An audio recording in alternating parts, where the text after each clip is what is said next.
You finally got your dream Jeep and you saved up and bought that lift kit you've always wanted. Awesome, congrats. But if you didn't take into account drive shaft angles, steering geometry, bump stops, then you might have unfortunately set yourself up for a huge hot mess of future problems.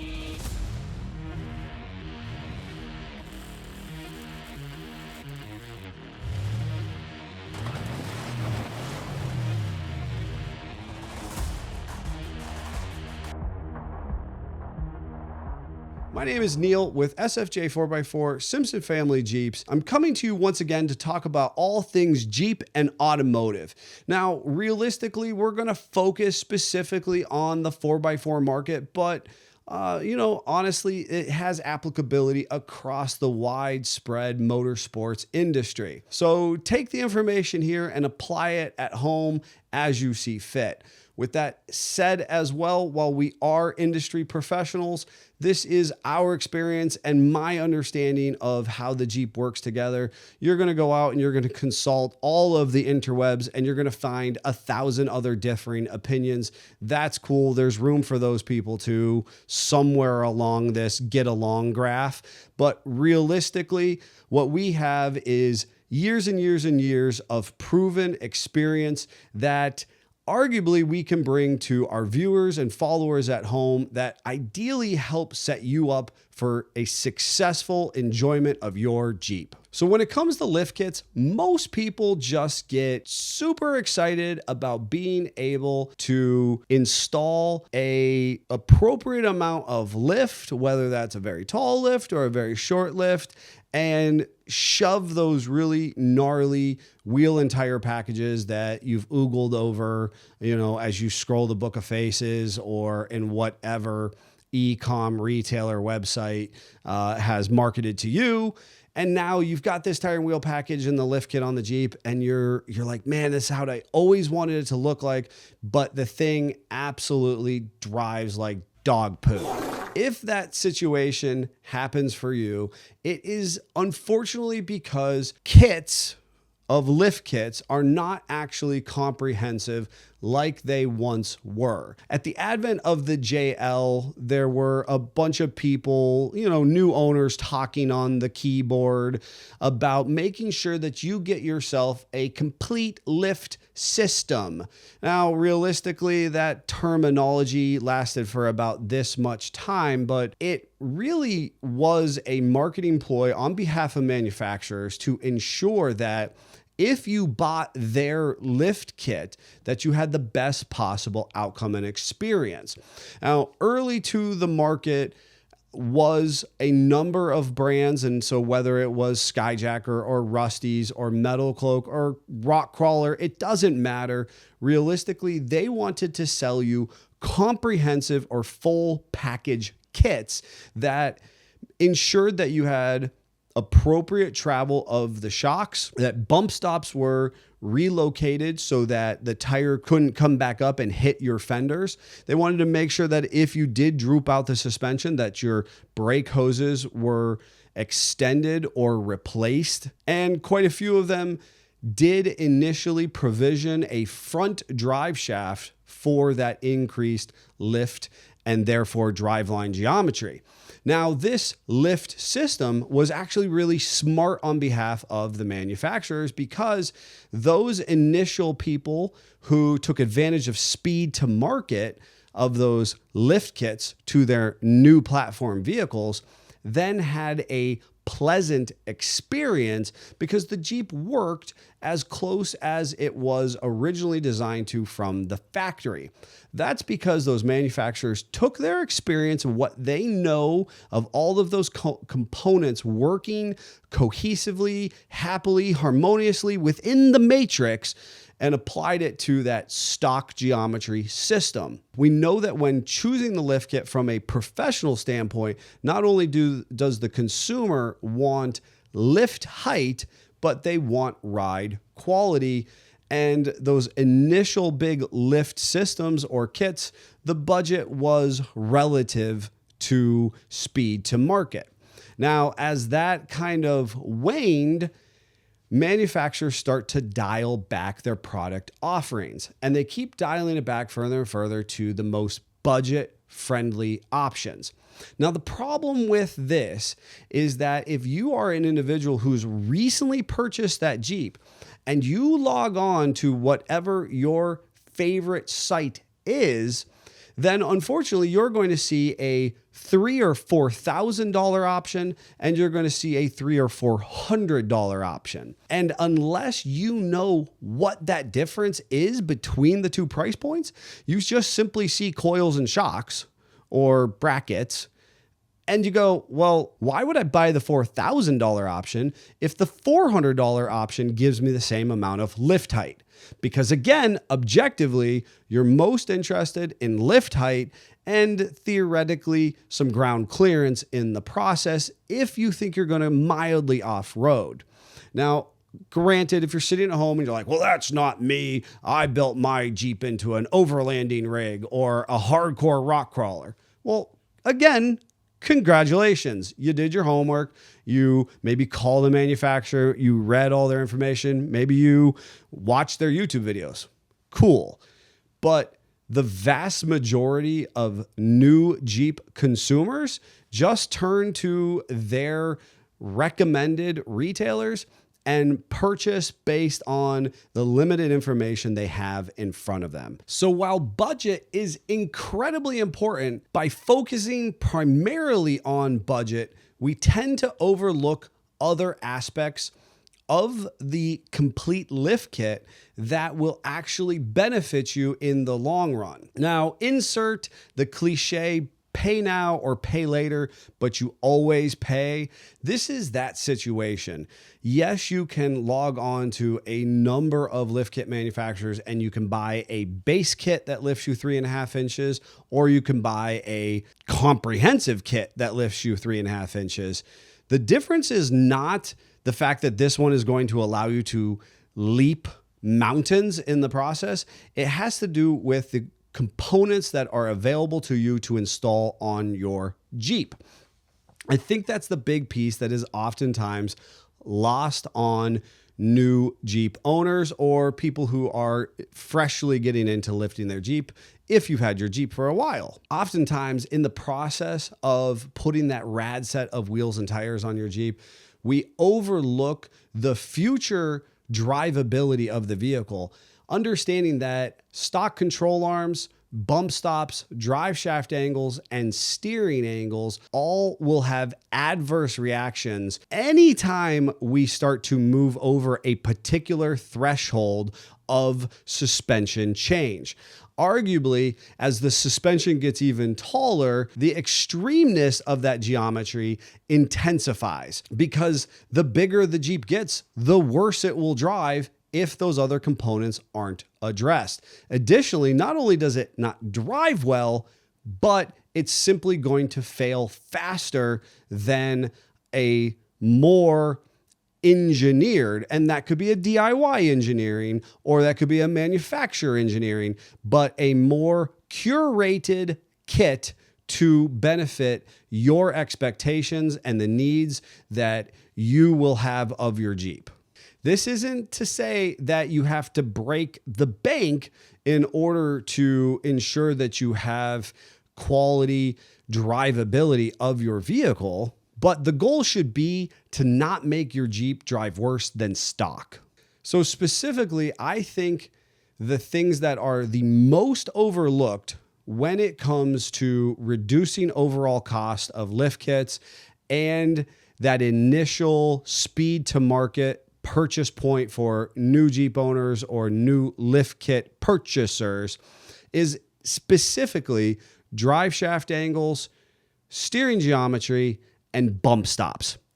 Now, realistically, none of those components are super cool. No matter what James Adams does to make Adams Drive Shafts one of the coolest looking drive shaft companies in the country, drive shafts are still one of these things just tucked up under the Jeep that people oftentimes don't see or pay attention to. Likewise, Steer Smarts can make the coolest off-road ice cream delivery truck, but steering geometry and drive shafts and bump stops will simply never have the mass appeal of fancy flashing lights and big, beautiful wheels and tires. As the lift height of the vehicle increases, without modifying the factory control arms, meaning you're not replacing them, you actually shorten the wheelbase of the vehicle. Fun fact, true story, we actually had a customer recommendation come into the shop because his home mechanic, which was a reputable 2-bay local yokel mechanic, had recommended that he get his drive shafts shortened. Of all the things that I have been exposed to over the years, shortening drive shafts isn't really one of those things. But his preferred family mechanic absolutely swore that because of the lift kit, he needed to have his drive shafts professionally shortened. Well, part of that was true.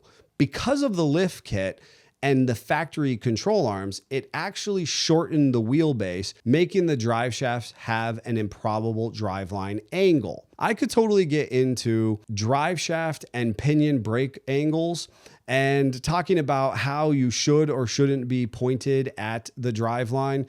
Realistically, there is a ton of factors when it comes to this and how it specifically affects your Jeep. And arguably, whether you are a Dub J Grand Cherokee or a JK Wrangler or a CJ, you're going to have a lot of differences. And so the information that I would share with you would be highly pedantic. It would make your eyes glaze over, and ultimately you would unsubscribe now, which clearly isn't our goal. Speaking of, take a moment and, like and subscribe and ring the bell so you get notified and you keep watching this cool Jeep and off-road and automotive content. Back to driveline angles and drive shafts.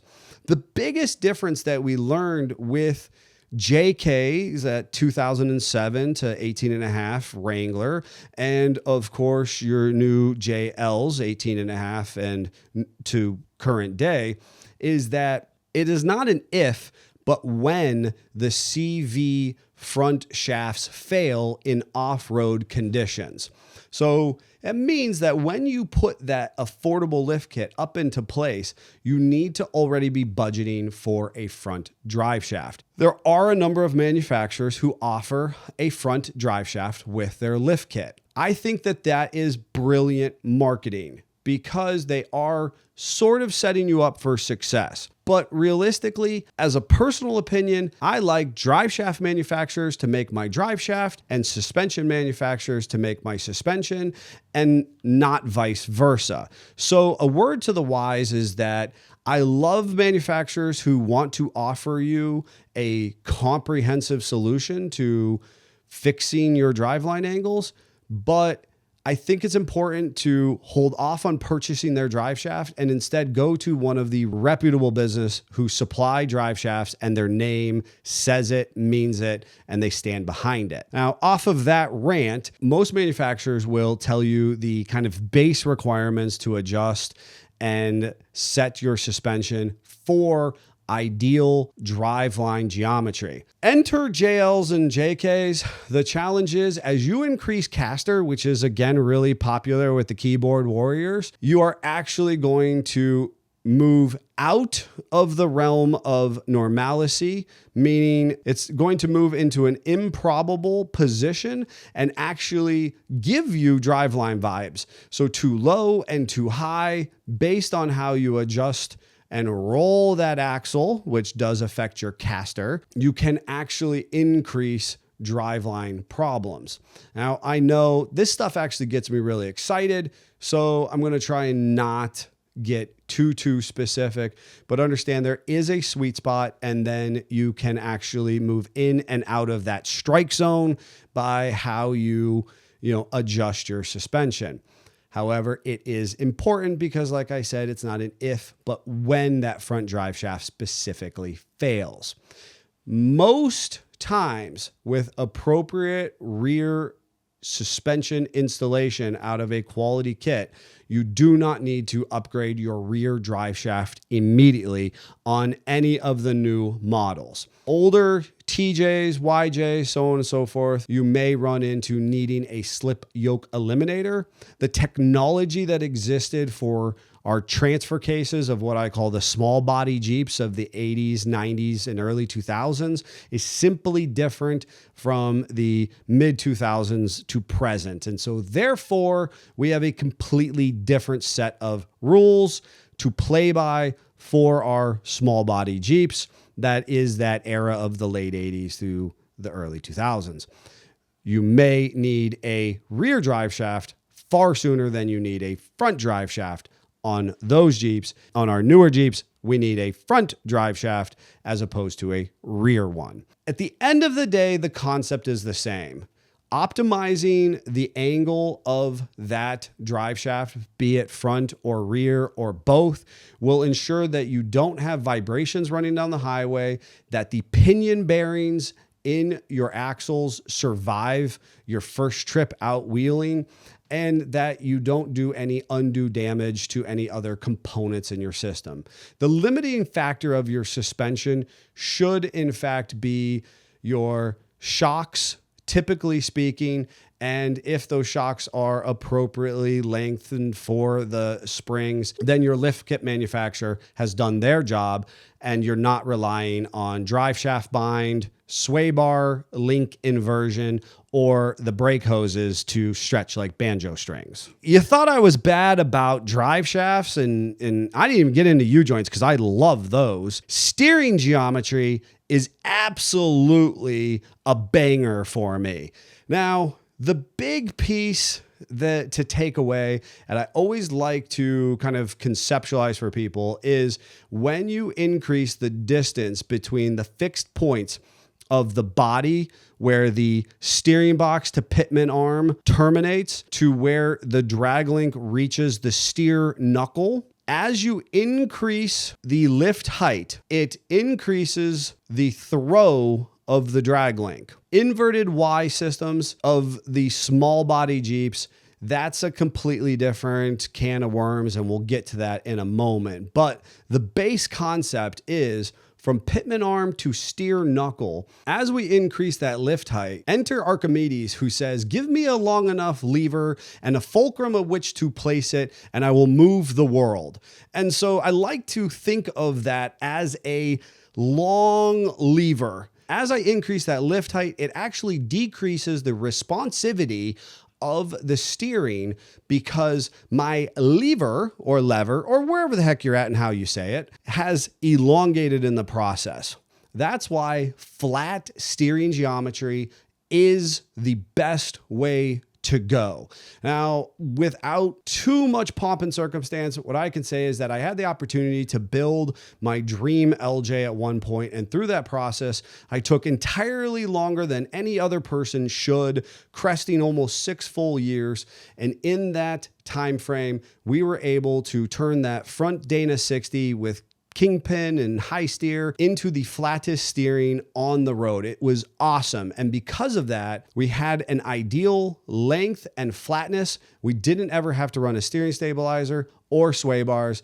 It just flat out worked. With that said, we don't have the luxury of that when it comes to an off-the-shelf lift kit. And realistically, there is a lot of room for forgiveness when it comes to lift height to throw, especially out of our newest Jeeps. Now, budget permitting and time and energy, I will say that a JK at 3 or more inches is a perfect candidate for a drag link flip. Now, that's a whole other world and things to deal with than this specific video was entailed to address, but I absolutely am a huge proponent of a drag link flip and the further modifications to satisfy that process. The big piece that I need folks at home to take into consideration is pay attention to your steering. Don't skimp out. Lift kits are not just about coils and shocks and control arms, but our ability to control the vehicle through the steering as the connection points get longer. If you don't do that, you can suffer from bump steer, which is basically as the suspension compresses, the body travels one direction and the axle travels another. You could have delayed or wonky steering. You can also have kind of a wandering feeling because as you input, it takes a long time for things to kind of catch up.